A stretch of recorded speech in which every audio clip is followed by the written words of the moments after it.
শেখ হাসিনা এবং আসাদুজ্জামান খান কামালের যে মৃত্যুদণ্ডের রায় দেওয়া হয়েছে, সেই রায়ের পর আমরা দেখেছি অনেক জায়গা থেকেই নাগরিকদের মধ্যে স্বস্তির নানা রকমের প্রতিক্রিয়া এসেছে বটে, কিন্তু জাতিসংঘের মানবাধিকার বিষয়ক হাই কমিশনার OHCHR দপ্তরের যিনি মুখপাত্র রাভিনা শামসাদানি, তিনি আসলে বলেছেন এই মৃত্যুদণ্ডের সাজা দেয়া ন্যায়সঙ্গত হয়নি, অসন্তোষ প্রকাশ করেছেন এবং তিনি বলেছেন যেহেতু এই বিচারিক প্রক্রিয়া কার্যক্রমের বিষয়ে আমরা অবগত ছিলাম না, কাজেই এটা আসলে আন্তর্জাতিক যে মানদণ্ড পূরণ করে সেটা আসলে হয়নি, যে এমন একটা অসন্তোষ তিনি জানিয়েছেন। একই সঙ্গে অ্যামনেস্টি ইন্টারন্যাশনাল তারাও বলেছে যে ফাঁসির রায় সুষ্ঠু এবং ন্যায়সঙ্গত হয়নি।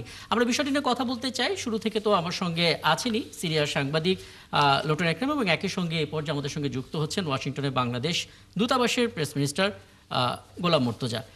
জনাব গোলাম মুর্তজা, আপনাকে আমন্ত্রণ জানাচ্ছি এবং অনেক ধন্যবাদ জানাচ্ছি আমাদেরকে সময়টা দেওয়ার জন্য। যেহেতু আপনাকে পেয়ে গেলাম, আপনার কাছ থেকে একটা ব্যাখ্যা একটু জানতে চাই আসলে, মানে যেখানে আমরা আমাদের এই ট্রাইব্যুনালে একদম আমরা সরাসরি সম্প্রচারে দেখেছি যুক্তি তর্ক উপস্থাপন করার নানামুখী প্রতিবেদন আমরা প্রতিদিনই দেখেছি, একটা রায় হয়ে যাওয়ার পর জাতিসংঘের মানবাধিকার বিষয়ক যে সংস্থা OHCHR কিংবা অ্যামনেস্টি ইন্টারন্যাশনাল তারা এমন মিশ্র প্রতিক্রিয়া কেন দেখাচ্ছে, কেন দেখিয়ে থাকে সাধারণত? ধন্যবাদ আপনাকে। জি। জাতিসংঘের মানবাধিকার হাই কমিশন, অ্যামনেস্টি ইন্টারন্যাশনাল সহ আপনি যে সমস্ত প্রতিষ্ঠানের কথা বললেন, তারা যে প্রতিক্রিয়া দেখিয়েছে, এরকম প্রতিক্রিয়া এই প্রথম তারা দেখালো, বিষয়টি সেরকম নয়। সারা পৃথিবীতে এই ধরনের যে বিচার প্রক্রিয়া চলে, এই ধরনের অপরাধের, কাছাকাছি অপরাধের, তারা তাদের এক ধরনের অবস্থান নেয়। এখন জাতিসংঘ এবং অ্যামনেস্টি ইন্টারন্যাশনাল সহ অন্যান্য যে প্রতিষ্ঠানগুলো, যে সংস্থাগুলো বাংলাদেশের এই হাসিনা গংদের বিচারকে কেন্দ্র করে যে প্রতিক্রিয়া দেখিয়েছে, আর আমাদের এখানে আমরা যে আলোচনাটা করছি, দুটি বিষয়ের মধ্যে একটু ফারাক আছে এবং সূক্ষ্ম একটি তারতম্য রয়ে গেছে। আপনি খুব খুব সুচারুভাবে খেয়াল করবেন, পুরো প্রতিবেদনটা যদি আপনি পড়েন, পুরো প্রতিবেদনটি বলতে আমি বুঝাচ্ছি যে ভাষায় প্রতিবেদনটি দেয়া হয়েছে সেই ভাষার প্রতিবেদন, অর্থাৎ ইংরেজি ভাষার প্রতিবেদনটি যদি আপনি পুরোটা পড়েন, আর আমাদের এইখানে অনুবাদ করে, অধিকাংশ অনুবাদ, সব অনুবাদ নয়, অধিকাংশ অনুবাদ যেভাবে করা হয়েছে, এবং কিছু সংখ্যক আওয়ামী অ্যাক্টিভিস্ট সাংবাদিকতার নামে বা টকশোর নামে বা ইউটিউবে বা ফেসবুক চ্যানেলে যে ধরনের প্রচারণা বা প্রোপাগান্ডা চালাচ্ছেন, দুটির মধ্যে একটি পার্থক্য আছে। একটা আমার মধ্যে চোখে পড়েছিল, উদ্বিগ্নতা শব্দটা বাংলাতে অসন্তোষে কনভার্ট করে দেওয়া হয়েছে। জি, এরকম এরকম অনেকগুলো আছে। আর তার চেয়ে বড় যে ব্যাপারটা এখানে হয়েছে, এই যে বিচার প্রক্রিয়াটি সুষ্ঠু হয়নি, বিচার প্রক্রিয়ায় আমরা অবগত ছিলাম না, আসামিদের অনুপস্থিতিতে বিচার প্রক্রিয়া সম্পন্ন করা হয়েছে, এই কথাগুলো বলা হয়েছে। পাশাপাশি সবচেয়ে বড়ভাবে যে শব্দটি নিয়ে, সবচেয়ে বড়ভাবে যেটা নিয়ে কথা বলা হয়েছে, সেটি হচ্ছে মৃত্যুদণ্ড দেয়া হয়েছে। যে কোনো মানবাধিকার সংগঠন মৃত্যু শাস্তি হিসেবে, অপরাধ যাই হোক, শাস্তি হিসেবে, মানবতা বিরোধী অপরাধ হোক আর যাই হোক, শাস্তি হিসেবে মৃত্যুদণ্ডের বিরুদ্ধে। যদি কোনো অপরাধের কারণে যদি কোনো মামলায় শাস্তি হিসেবে মৃত্যুদণ্ড দেয়া হয়, তাহলে অ্যামনেস্টি সহ, জাতিসংঘ মানবাধিকার হাই কমিশন সহ যে সমস্ত সংস্থাগুলো আছে, তারা মনে করে যে বিচার প্রক্রিয়াটি সুষ্ঠু হলো না। কেন সুষ্ঠু হলো না? যদি মৃত্যুদণ্ড দেয়া হয়। আর এখন বাংলাদেশের পরিপ্রেক্ষিতে আপনি যদি বিচার করেন বিষয়টি, এই যে সুষ্ঠু হয়নি বা সুষ্ঠু হলো না, এই কথাটা যখন বলল অ্যামনেস্টি ইন্টারন্যাশনাল, আর আমাদের এখানের আওয়ামী অ্যাক্টিভিস্টরা এই শব্দটিকে কেন্দ্র করে বলল, এই দেখেন হাসিনার বিচার প্রক্রিয়াটি নিয়ে মানবাধিকার কমিশন সংস্থাগুলো প্রশ্ন তুলছে, জাতিসংঘ প্রশ্ন তুলছে, তার বিচার প্রক্রিয়াটি সঠিক হলো না, ইত্যাদি ইত্যাদি। কিন্তু জাতিসংঘ বা অ্যামনেস্টি ইন্টারন্যাশনাল যে জায়গাটিতে প্রশ্ন চলেছে, সেটি হচ্ছে মৃত্যুদণ্ড দেয়া হলো। এখন মৃত্যুদণ্ড পৃথিবীর বহু দেশে মৃত্যুদণ্ডের বিধান নাই সর্বোচ্চ শাস্তি হিসেবে, অপরাধ যাই হোক। আর বাংলাদেশের আইন অনুযায়ী মৃত্যুদণ্ডের বিধান আছে। বাংলাদেশে প্রতিনিয়তই শাস্তি হিসেবে মৃত্যুদণ্ডের রায় দেয়া হচ্ছে, কার্যকরও করা হচ্ছে। এখন আমি ব্যক্তিগতভাবে একজন মানবাধিকারের পক্ষের মানুষ হিসাবে আমি মৃত্যুদণ্ডের পরিবর্তে যে কোনো অপরাধের সর্বোচ্চ শাস্তির পক্ষে, এটা আমার ব্যক্তিগত অবস্থান। কিন্তু প্রশ্ন হচ্ছে বাংলাদেশের আইনে যেহেতু মৃত্যুদণ্ডের বিধান আছে, জি হাসিনা যেহেতু মানবতা বিরোধী অপরাধ করেছে এবং হাসিনা যে অপরাধ করেছে সেই অপরাধের অডিও আছে, সেই অডিও যাচাইকৃত, পৃথিবীর সবচেয়ে অথেন্টিক প্রতিষ্ঠান কর্তৃক যাচাইকৃত, সেই অপরাধের ভিডিও আছে, সেই ভিডিওগুলো একেবারে আমাদের চোখের সামনে দৃশ্যমান। শেখ হাসিনার টেলিফোন কনভারসেশন আছে, টেলিফোন রেকর্ড আছে, টেলিফোনের সেই রেকর্ড যাচাইকৃত পৃথিবীর সবচেয়ে অথেন্টিক প্রতিষ্ঠান কর্তৃক। অর্থাৎ পৃথিবীর বহু দেশে মানবতা বিরোধী অপরাধ সংগঠিত হয়েছে, কিন্তু বাংলাদেশের জুলাই গণঅভ্যুত্থানে যে মানবতা বিরোধী অপরাধ হাসিনা করেছে, হাসিনার এই মানবতা বিরোধী অপরাধটা সংগঠিত হয়েছে ক্যামেরার সামনে, শত শত অথবা হাজার হাজার ক্যামেরার সামনে।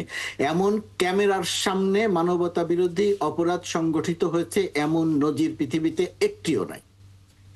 তো পৃথিবীতে একটিও না থাকার কারণে অন্য যে কোনো মানবতা বিরোধী অপরাধের বিচারের চেয়ে শেখ হাসিনার বিচার প্রক্রিয়াতে প্রমাণ বলতে যা বোঝায়, দালিলিক প্রমাণ বলতে যা বোঝায়, অন্য যে কোনো মামলার চেয়ে, অন্য যে কোনো মানবতা বিরোধী অপরাধের চেয়ে এই ক্ষেত্রে প্রমাণ অনেক বেশি ছিল। তার ভিত্তিতে তার বিচার হয়েছে, এখানে রাজসাক্ষী ছিল, তার ভিত্তিতে তার বিচার হয়েছে। এবং বিচারের প্রক্রিয়াতে যেহেতু মৃত্যুদণ্ড দেওয়া হয়েছে সেহেতু জাতিসংঘ প্রশ্ন তুলেছে। প্রশ্ন তুলে নাই এই কারণে যে কেন শেখ হাসিনার বিচার করা হলো, কেন শেখ হাসিনার শাস্তি দেওয়া হচ্ছে। তারা মৃত্যুদণ্ডের পরিবর্তে অন্য শাস্তি চেয়েছে, সর্বোচ্চ শাস্তি চেয়েছে। আর আমাদের এখানে আওয়ামী অ্যাক্টিভিস্টরা সাংবাদিকতার নামে যেহেতু মৃত্যুদণ্ড দিয়েছে তার কারণে যেহেতু সমালোচনা করছে, সেটাকে তারা বলছে শেখ হাসিনার পুরো বিচার প্রক্রিয়াটি নিয়েই জাতিসংঘ প্রশ্ন তুলেছে। জাতিসংঘ মানবাধিকার হাই কমিশনের রিপোর্ট অনুযায়ী তো মানবতা বিরোধী অপরাধের কথা স্বীকৃত আছে। সুতরাং অ্যামনেস্টি ইন্টারন্যাশনাল মানবতা বিরোধী অপরাধের কথা স্বীকার করে, যেহেতু মৃত্যুদণ্ড সেই কারণে প্রশ্ন। সুতরাং এটা নিয়ে তার মানে আসলে একদম পরিষ্কার, প্রথমত একটা গলদ হচ্ছে যে এখানে ভাষাগত কিছু পরিবর্তনটা সচেতনভাবেই হয়তো পরিবর্তনটা করে দিয়ে একটা ন্যারেটিভ তৈরি করার চেষ্টা চলেছে, যেটা আপনি বললেন। এবং দ্বিতীয় বিষয় হতে পারে যে মৃত্যুদণ্ডে সাজা দেয়া অসন্তোষ করার একটা বড় কারণ হচ্ছে তারা মৃত্যুদণ্ডকে সাপোর্ট করে না। এটাই মূল কারণ, কারণ তারা মৃত্যুদণ্ডকে সমর্থন করে না। আমি যেটা বললাম যে ব্যক্তিগতভাবে আমি সমর্থন করি না, কিন্তু বাংলাদেশের আইন তো সাপোর্ট করে। এখন আমরা যেটা করতে পারি, আমরা যেটা করতে পারি বা আন্তর্জাতিক মানবাধিকার সংগঠনগুলো যেটা করতে পারে, জাতিসংঘ যেটা করতে পারে, একটা ক্যাম্পেইন করতে পারে, বাংলাদেশের সঙ্গে আলোচনা করতে পারে যে ঠিক আছে তোমরা মৃত্যুদণ্ডের পরিবর্তে অন্য শাস্তির বিধান নাও। জনাব গোলাম মুর্তজা এই মুহূর্তে আমার সঙ্গে আছেন সিনিয়র সাংবাদিক লোটন আকরাম, এবং তিনিও আপনার কাছে হয়তো কিছু জানতে চান। ধন্যবাদ। আমি মুর্তজা ভাইয়ের সঙ্গে আরেকটু অ্যাড করতে চাই। সেটা আমরা সবাই জানি, এই যে আমি জাতিসংঘ এবং অ্যামনেস্টি ইন্টারন্যাশনাল যে আপনার মৃত্যুদণ্ডের যে বিরোধিতা করলো, এটা কিন্তু নতুন না, এটা মুর্তজা ভাই বললেন। এটা আওয়ামী লীগ আমলে, শেখ হাসিনা আমলে যে যুদ্ধ অপরাধী বিচার, যারা ওই যে জামাতের যে শীর্ষ নেতা এবং সালাউদ্দিন কাদের চৌধুরী সাহেবদের যখন রায় হয়েছিল, তখনও কিন্তু অ্যামনেস্টি ইন্টারন্যাশনাল এবং জাতিসংঘ মানবাধিকার সংগঠনগুলো কিন্তু মৃত্যুদণ্ডের বিরুদ্ধে তারা স্টেটমেন্ট দিয়েছিল, কিন্তু সেটাকে কিন্তু আওয়ামী লীগ কিন্তু আমলে নেয় নাই। সেই স্টেটমেন্টগুলো, সেই যে আজকের মতো এই ধরনের তারা অবস্থান নেওয়ার পরও কিন্তু আওয়ামী লীগ সরকার তৎকালীন এই যে জামাতের শীর্ষ নেতাদেরকে ফাঁসির রায় কার্যকর করেছেন। অতএব এখন এই জাতিসংঘের যে স্টেটমেন্ট বা অ্যামনেস্টি ইন্টারন্যাশনাল যে এই স্টেটমেন্ট, এটাকে যেভাবে গুরুত্ব দেওয়া হচ্ছে, তখন কিন্তু এটা আমলে নেন নাই তখনও তারা। এটা তাদের একটা অবস্থান, এটা একটা রুটিন তাদের স্টেটমেন্টের মতো, এটা অনেকটা মানে এটা অবস্থান, এটা তাদের মৃত্যু যে বক্তব্য যেটা বলতো তাদের মৃত্যুদণ্ড তারা সমর্থন করে না, তাদের সর্বোচ্চ শাস্তি। দেখেছি যে গেল 15-16 বছরে যখন এরকম স্টেটমেন্ট আসতো, তখন হয়তো বলা হতো যে টাকা দিয়ে বিভিন্ন ভাবে হয়তো প্রতিবেদন করানো হয়েছে। তবে এখন এটাকে গুরুত্ব দেওয়া। এই জায়গায় জনাব গোলাম মুর্তজা ছোট করে একটু জেনে নিয়ে তারপরে বিরতিতে যাব আপনার কাছ থেকে। সেটা হচ্ছে যেহেতু এই রিপোর্টগুলো আন্তর্জাতিক গণমাধ্যমে এসেছে, আমাদের দেশে প্রচারিত হচ্ছে এবং প্রতিবেশী দেশগুলোতেও যাবে, এগুলো আসলে শেখ হাসিনাকে দেশে ফেরানোর ক্ষেত্রে কোনো বাধা হয়ে দাঁড়াতে পারে কিনা, চ্যালেঞ্জ হয়ে দাঁড়াতে পারে কিনা? না, শেখ হাসিনার ক্ষেত্রে ভারত শেখ হাসিনাকে বাংলাদেশের কাছে ফেরত দেবে কি দেবে না সেই সিদ্ধান্তটা ভারতের। বাংলাদেশের পক্ষ থেকে সর্বোচ্চ চেষ্টা আছে তাকে ফিরিয়ে আনার, 1 নাম্বার। 2 নাম্বার কথা হচ্ছে ভারতের ক্ষেত্রে, ভারতের অবস্থান থেকে শেখ হাসিনাকে বাংলাদেশে ফেরত দেওয়ার ক্ষেত্রে এই মৃত্যুদণ্ড এটা কোনো বাধা নয়। তার কারণ বাংলাদেশের আইনে মৃত্যুদণ্ডের বিধান আছে, ভারতের আইনেও মৃত্যুদণ্ডের বিধান আছে। এটা হচ্ছে ভারতের ক্ষেত্রে সেটা একটা সমস্যা হতো যদি ভারতে মৃত্যুদণ্ডের বিধান না থাকতো। ভারত নিজেরাও বিচার করে মানুষকে ফাঁসি দেয়, ভারত বিচার করে মানুষকে মৃত্যুদণ্ড দেয়। তো ভারত যেহেতু মৃত্যুদণ্ড দেয়, ভারত যেহেতু ফাঁসি দেয়, সুতরাং বাংলাদেশ একজনের মৃত্যুদণ্ড দিয়েছে, দুইজনের মৃত্যুদণ্ড দিয়েছে, সামনে আরো বিচার প্রক্রিয়া, অনেক অনেক বিচার প্রক্রিয়া ধাপে ধাপে ধাপে সামনে আসবে। কারো কি শাস্তি হবে আমরা জানি না, কিন্তু এই মৃত্যুদণ্ড দেওয়ার কারণে শেখ হাসিনাকে আমরা ফেরত দিব না, ভারত ফেরত দিবে না, একটি মিলিয়ে দেখা ঠিক হবে না। আপনি এখানে অনেকেই মেলানোর চেষ্টা করছেন যে শেখ মুজিবের হত্যাকাণ্ডের সঙ্গে 15ই আগস্ট হত্যাকাণ্ডের যে অপরাধীরা, আসামিরা যারা শাস্তিপ্রাপ্ত ছিলেন, তাদের অনেকে এমন কেমন উত্তর আমেরিকার দেশগুলোতে আছেন, তারা ফেরত দেয় না। তার কারণ ওই সমস্ত দেশে মৃত্যুদণ্ডের বিধান নাই, ওই দেশে মৃত্যুদণ্ডের বিধান নাই। যেহেতু তার বিরুদ্ধে মৃত্যুদণ্ডের রায় আছে, দেশে ফিরে আসলে তার মৃত্যুদণ্ড কার্যকর করা হবে, সেই কারণে ফেরত দিতে চান না। কিন্তু ভারতের ক্ষেত্রে এটা একেবারেই প্রযোজ্য নয়। ভারত চাইলেই ফেরত দিতে পারে, বাংলাদেশ কূটনৈতিক তৎপরতা চালাবে, বাংলাদেশ চাইবে, কিন্তু এখন ফেরত দেবে কি দিবি না সেটা ভারতের রাজনৈতিক ইচ্ছার ব্যাপার। ভারত বাংলাদেশের মানুষের সাথে বন্ধুত্ব করবে, না ভারত শেখ হাসিনার সঙ্গে এবং আওয়ামী লীগের সাথে বন্ধুত্ব করবে, সেই সিদ্ধান্ত তো ভারতের। আচ্ছা, মোর্তজার কাছে আমার একটু প্রশ্ন, সেটা হলো এই যে আপনার জাতিসংঘ অ্যামনেস্টি ইন্টারন্যাশনাল যে অবস্থানটা নিয়েছে, যে বিবৃতি দিয়েছে, এটার কি মানে এই যে আমাদের যে এখানে যে আমাদের দেশীয় আইন অনুযায়ী সর্বোচ্চ শাস্তি যে মৃত্যুদণ্ড, এটার বিষয়ে মানে তাদেরকে কোনো ব্যাখ্যা বা কোনো মানে আমাদের যৌক্তিকতা, তাদের এই কোনো এই ধরনের কোনো ইনিশিয়েটিভ কি নেবেন আপনার সরকার পক্ষ থেকে? সরকারের পক্ষ থেকে ইতিমধ্যেই জানানো হয়েছে, এবং আমি মনে করি যে সরকারের জায়গা থেকে অ্যামনেস্টি ইন্টারন্যাশনাল সহ জাতিসংঘ সহ সবাইকে বাংলাদেশের আইন, বাংলাদেশের বিধান অনুযায়ী পর্যাপ্ত তথ্য প্রমাণের ভিত্তিতে শাস্তি দেওয়া হয়েছে, এটা অফিসিয়ালি চিঠি দিয়েই জানানো উচিত। বাংলাদেশ সরকার জানাবে কি জানাবে না এটা আমি সরাসরিভাবে অবগত নই, কিন্তু এটা জানানো উচিত।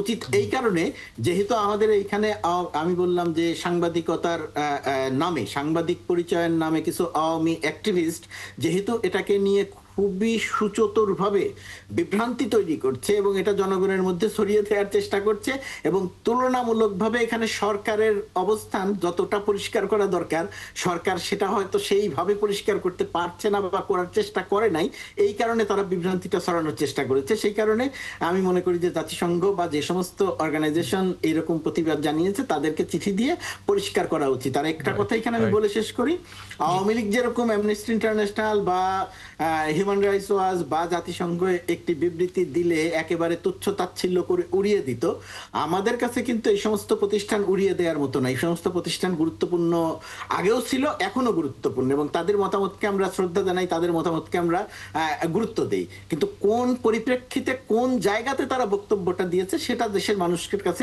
আরো পরিষ্কার করা দরকার আছে বলে আমার কাছে মনে হয়। জুলাইয়ে যে শহীদের সংখ্যা, যারা রক্ত দিয়ে আমাদেরকে একটা স্বাধীনতা দিয়ে গেলেন, যারা রক্ত দিয়ে আমাদেরকে মুক্তভাবে কথা বলার পরিবেশ তৈরি করে দিলেন, হাসিনার মতো একটা দানবকে বিতাড়িত করলেন, সেই শহীদের সংখ্যা নিয়ে যখন একটা বিতর্ক তৈরি করা হয় এবং সেই বিতর্কটা যখন উদ্দেশ্যমূলকভাবে ফ্যাসিস্ট হাসিনার পক্ষে কিছু যুক্তি তৈরি করার চেষ্টা করা হয় এবং এই সংখ্যাটা নিয়ে সত্যি সত্যি যখন বিভ্রান্তি থাকে, তখন আমার মনে হয় সরকারের যে সংশ্লিষ্ট দপ্তর, সরকারের যে সংশ্লিষ্ট ব্যক্তিবর্গ যাদের উপরে এই দায়িত্বটি অর্পিত আছে, তাদের অবিলম্বে উচিত, সরকার মানে আমি আমাদের কথা বলছি, আমাদের উচিত যত দ্রুত সম্ভব এই বিতর্কটার অবসান ঘটিয়ে, আমাদের যদি সেই জায়গাটিতে কোনো অদক্ষতা থাকে, আমাদের যদি সেই জায়গাটিতে কোনো অযোগ্যতা থাকে, আমরা যেন সেটা সংশোধন করে নেই এবং অতি দ্রুত নেই, 1 নম্বর। 2 নম্বর ব্যাপার হচ্ছে এই যে বিতর্কটা 836 জন না 1400 জন, এটাকেও এই আওয়ামী অ্যাক্টিভিস্টরা এমন একটা কৌশলের আশ্রয় নিয়েছে। তারা বলছে জাতিসংঘ 15ই আগস্ট পর্যন্ত 1400-র কথা বলেছে, আর সরকারি হিসাবে 836 জন বা 844 জন এরকম একটা সংখ্যা। তার মানে এই যে 500-র উপরে যে সংখ্যা, এই সংখ্যাটা তাহলে কারা? এই সংখ্যাটা কি যারা আন্দোলন করেছে তারা হত্যা করেছে এবং তারা প্রশ্ন করছে না, তারা এটাকে যুক্তি হিসেবে সামনে এনে দাঁড়ও করাচ্ছে। এই জায়গাটিতে আমরা যদি পুরো ব্যাপারটা যদি একটু লক্ষ্য করি, তাহলে দেখব ঘটনাটা আসলে ওই সময় কি, আমরা তো অত্যন্ত পুরনো ঘটনা, তো কয়েকদিন আগের ঘটনা আমরা ভুলে যাই খুব দ্রুত। আমরা যদি একটু ঘটনাটা লক্ষ্য করে দেখি, যখন জাতিসংঘের ফ্যাক্টস ফাইন্ডিং কমিটি যখন কাজ করে সেই সময়ের যে চিত্রটা আমরা দেখেছিলাম যে তারা তাদের মতো করে কাজ করেছিল, সেই সময় আওয়ামী লীগের পক্ষ থেকে 144 জনের একটি তালিকা দেওয়া হয়েছিল যে তারা তাদের এই নেতাকর্মীদেরকে কর্মীরা হত্যাকাণ্ডের শিকার হয়েছেন। পুলিশের তালিকা সেখানে নাম ছিল 44 জন, এরকম 44 জন। তারপরে একটি কবরস্থানে গণকবর আবিষ্কৃত হয়েছিল 114 জন। তাদের আজকে পর্যন্ত শনাক্ত করা যায়নি যে তারা আসলে কারা, তারা কি জুলাই শহীদ নাকি সবাই জুলাই শহীদ না কয়েকজন জুলাই শহীদ। তো এই যে অজ্ঞাত রয়ে গেছে, এই অজ্ঞাতদেরকে এই তালিকার মধ্যে অর্থাৎ 800 সরকারের যে তালিকা তার মধ্যে অন্তর্ভুক্ত করা হয়নি। আর আপনার খেয়াল রাখতে হবে কয়েকটি জিনিস। সরকারের তালিকা অবশ্যই পূর্ণাঙ্গ হওয়া দরকার ছিল, এতদিনের মধ্যে হয়নি, এটা আমাদের একটা অযোগ্যতা, আমরা এটা করতে পারিনি, এর জন্য আমাদের দুঃখ প্রকাশ করা উচিত এবং এটা কাজটা দ্রুত সামনে এগিয়ে নিয়ে যাওয়া উচিত। কিন্তু প্রতিকূলতা যেটা আছে, ধরুন আপনার সাভারের আশুলিয়ায় যে লাশগুলো পুড়িয়ে দেয়া হলো, একটি ঘটনা আমরা জানলাম, সেই ঘটনাটির ভিডিও ছিল বলে। যদি এই ঘটনাটির ভিডিও না থাকতো তাহলে কিন্তু ওই ঘটনাটি আমরা জানতাম না। এখন এরকম আরো কত ঘটনা ঘটেছে, ফ্যাসিস্ট হাসিনা আরো কত ঘটনা ঘটিয়েছে সেটা আমরা জানি না, এই জায়গাটাতে একটা অজ্ঞতা রয়ে গেছে। এর চেয়েও এই তালিকাটি সরকারের পক্ষ থেকে যে এখনো পর্যন্ত পূর্ণাঙ্গ করা যাচ্ছে না, সেটার একটা বড় কারণ হচ্ছে প্রথমত কথা যে সন্দেহভাজন এমন কোন নাম এর মধ্যে অন্তর্ভুক্ত করার চেষ্টা করা হচ্ছে না যাতে পরে কথা ওঠে। তার মধ্যেও কিছু কথা উঠেছে, সেগুলো সংশোধন করে নেওয়া হচ্ছে। আর সবচেয়ে বড় প্রতিকূলতা যে জায়গাটিতে, আপনি ফিরে যান 3, 4, 5 ওই আগস্টের ওই দিনগুলোতে, ওই আরেকটু আগের থেকেও যদি ফিরে যান, প্রতিদিন 50 জন, 60 জন, 100 জন, 150 জন, 200 জন মানুষকে হত্যা করা হচ্ছিল। সেই হত্যাকাণ্ডের সেই সময়গুলোতে যারা মাঠে থেকে কাজ করেছে তারা দেখেছে যে হাসপাতালে যখন রক্তাক্ত আহতদেরকে হাসপাতালে নিয়ে আসা হচ্ছিল, বিভিন্ন হাসপাতালে, ধরুন আশুলিয়া অঞ্চলে, যাত্রাবাড়ি অঞ্চলে, উত্তরা অঞ্চলে, বিভিন্ন জায়গায় নিয়ে আসা হচ্ছিল, তখন শেখ হাসিনার পুলিশ, ছাত্রলীগ, যুবলীগ ঢাকা মেডিকেলের ইমার্জেন্সিতে গিয়ে তারা আক্রমণ আপনাকে করেছে। আসলে থামাতে সত্যি খারাপ লাগছে। একেবারে অনুষ্ঠানের আয়োজনের শেষ পর্যায়ে আমাদের এবং আপনি খুব চমৎকার করে আসলে গলদের জায়গাগুলো বললেন এবং আত্মপক্ষও আপনি আসলে স্বীকার করলেন যে আসলে কিছুটা অযোগ্যতা রয়েছে, অন্তর্বর্তী সরকারের এই সময়ের মধ্যে করে ফেলা উচিত ছিল।